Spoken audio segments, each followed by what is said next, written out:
What's up, everyone? Ben with the BTC Sessions here, and this is your daily session.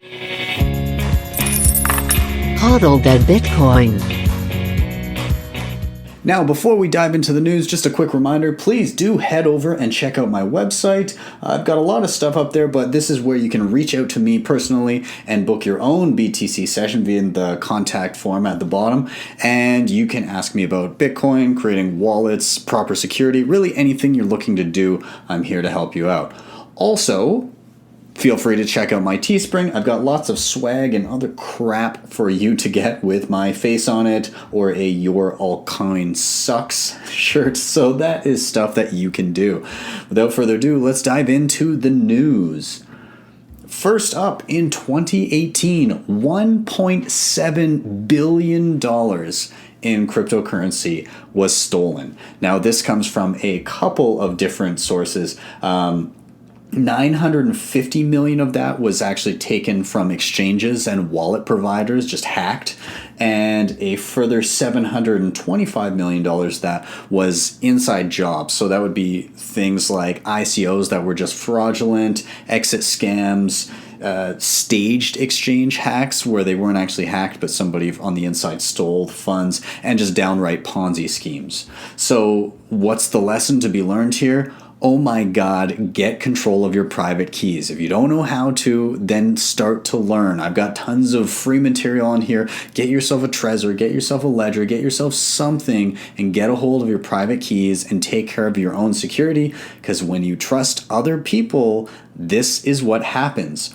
Also, if you decide to dive into other outside investments and do things with your Bitcoin like that, which I typically don't recommend, then still do your due diligence, because so many people got scammed out of their money and lost a lot of it in 2018, and I'm sure that's not going to slow down. Let's continue.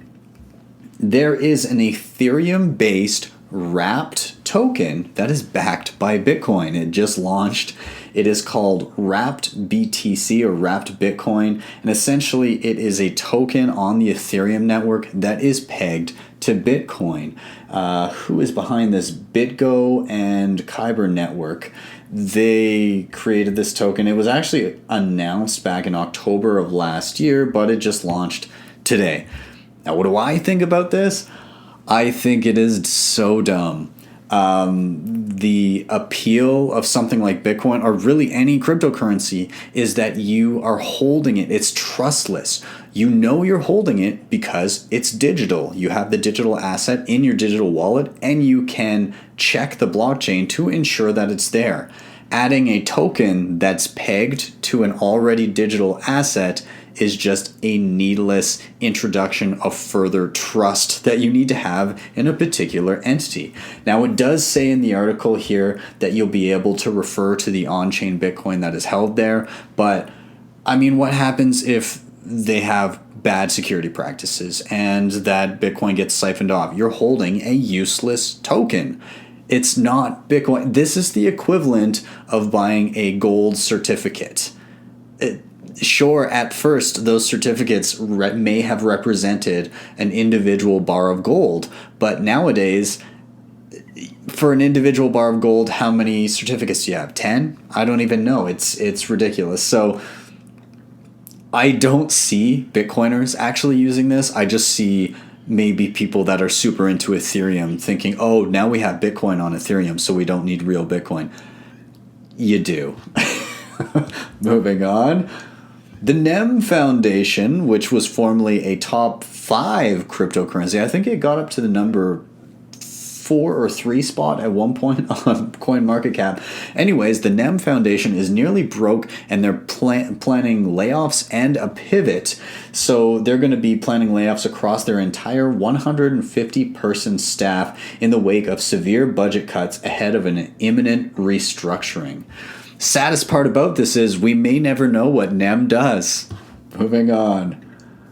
Binance has announced that they are now accepting, you're allowed to buy crypto with credit cards and I believe debit. Yes, debit as well. Visa and Mastercard. So yeah, you can now go on, buy Bitcoin, Ether, Litecoin, and XRP and then trade against 151 other tokens on their exchange. So they're kind of opening the floodgates to fiat, and that's what CZ, the CEO, says we need right now, is these on-ramps to get people easily accessible into cryptocurrency. Now, they're using Simplex. Okay, so they're based in Israel, and they charge a 3.5% fee of the transaction. So that could get pretty steep, but I guess we'll see how it goes. I'm sure there's going to be no shortage of demand there, so we'll see over time. Anyways, guys, I hope you have a wonderful day. I will see you again tomorrow one more time for the BTC sessions and your daily session.